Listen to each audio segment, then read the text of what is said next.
Well, howdy, tubers. Didn't get much done today, but of course, still got a little bit day left.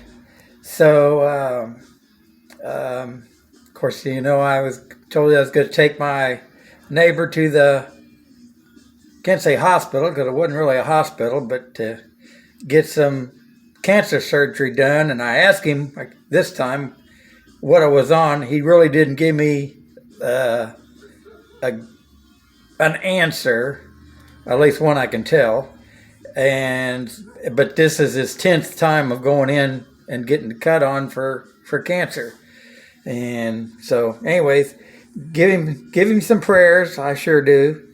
And then got home from there and was waiting for them to call for me to come back. And a friend of mine called, wanted to come over and me machine him apart for I guess it's a gas shock that goes on I don't know what he said, some 25-ton, some kind of vehicle, and it just holds I guess there's two of these shocks that hold up a cover or something that's, I don't know, it's for the engine or what. But anyway, so I did that and then headed back over and picked up my neighbor and came home and then ate something and then was messing around with the engine baffle, and then I got to messing around with this. That looked kind of neat. Baby moons. I just got it on there with what we call Dum Dum at GM, but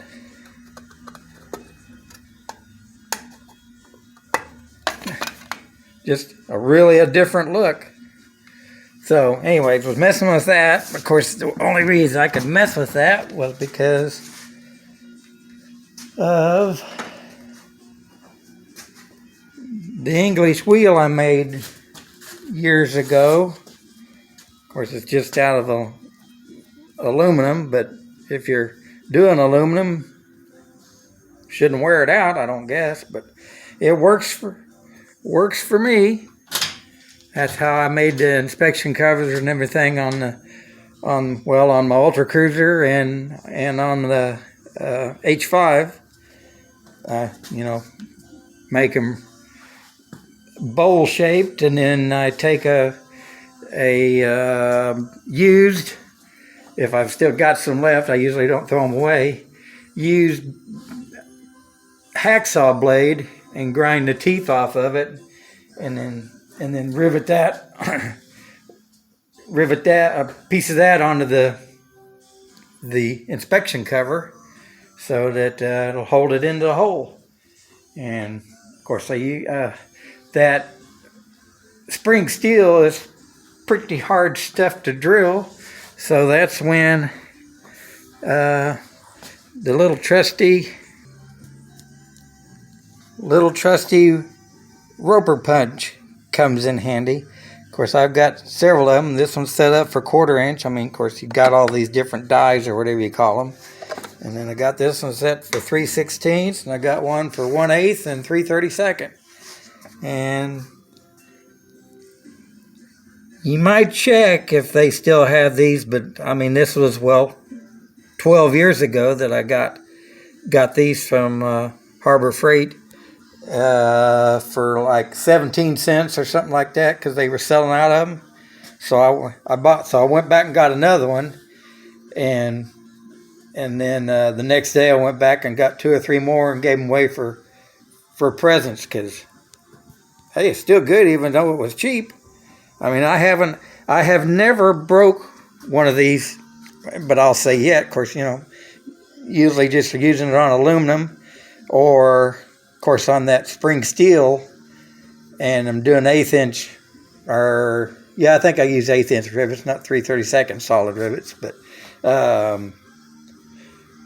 still haven't broke one. So, and I've got a real, well, I think I've got 2 real roper punches that of course look just like these Harbor Freight clones. But anyway, I will get to doing something on the Ultra Cruiser here. Let's see. I did get that bent and mounted on there. I still got to drill this, and I believe I've got, now the book says to drill that and put a bolt in there and then a stainless steel rivet, but I believe I've got a tapered pin, a smaller tapered pin than what's used. Well, sorry about that. That took longer than what it seemed like to you, because I was running all over the place trying to find all this stuff. Anyway, the tapered pin I'm talking about is the one that goes in here, that is just so cool. I remember when I built the first one, and it said on there optional tapered pins for this, and I'd never seen such a thing, and I thought, that is cool, because in my eyes, or in my head, whatever, if you've got a hole and you got a bolt that you can slip in there, there's enough clearance for it to slip in, there is still got to be a little bit of play for that to go in there. You drill this with a tapered, well, you drill it, and then you drill it then you ream it with a tapered reamer by hand, and then since this is tapered, when it goes in, it gets tight, and we're talking tight. I mean, there's no slop. There's no slop in it like a bolt would have, and it's just awesome. Now, the way Terry does it, he puts. Matter of fact, well, hang on here.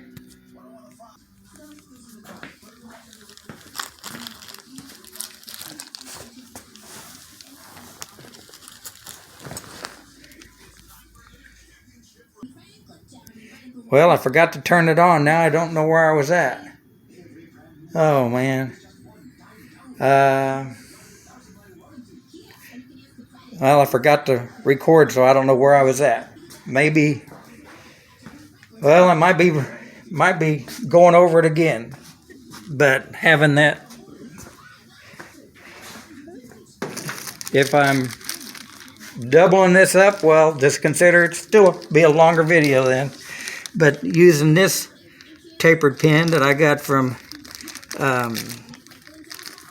Aircraft Spruce, I think will be a perfect size. And I think I was telling you that I was talking to Steve at Hummel about this on the H5, and he said, "Well, make one." Before I knew that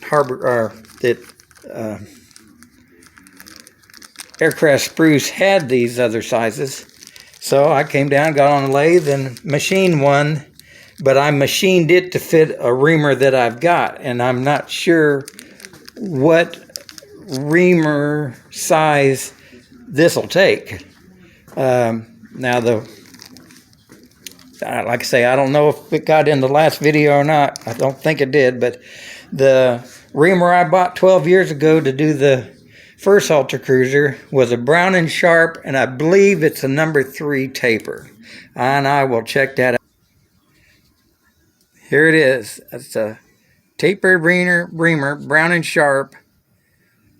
What does it say? RS or BS? BS3? Yeah, Brown & Sharp 3. So it is a number 3 tapered reamer. And when I bought that 12 years ago, they were $60. So got to do a little lathe work today. And on the mill, well, as a drill press anyways. So there's just some information on the tapered reamers. Of course, if you're building from the kit, it's no problem, because your kits come with the center spar already done. Your tapered reamers are the tapered pins are already set. They've already done that. And of course, the outer wing spars are already solid riveted together, and of course the center section spars are all solid riveted together, so you don't have to worry about that. You'll have the tapered pins, But now you scratch builders. I would seriously think about doing the taper pin, because it's a heck of a lot. You don't get no slop. I mean, I had 1,670 hours on the first Ultra Cruiser, and just Matt Poland is just sending me something, sending me a text message. So my buddy Matt. So I was talking to him a little while ago. Anyway, oh man, now we're over 10 minutes. So I'll stop rambling, but let me know what you guys think of the tapered pin thing, and I'll see if I can get some more done on this booger tonight, and maybe maybe fly tomorrow. Today would have been nice. I think it was fairly calm, but was, of course, taking my neighbor over there and then doing that other machine work for another friend. So anyways, there you go. Happy New Year. Please subscribe if you haven't, and God bless.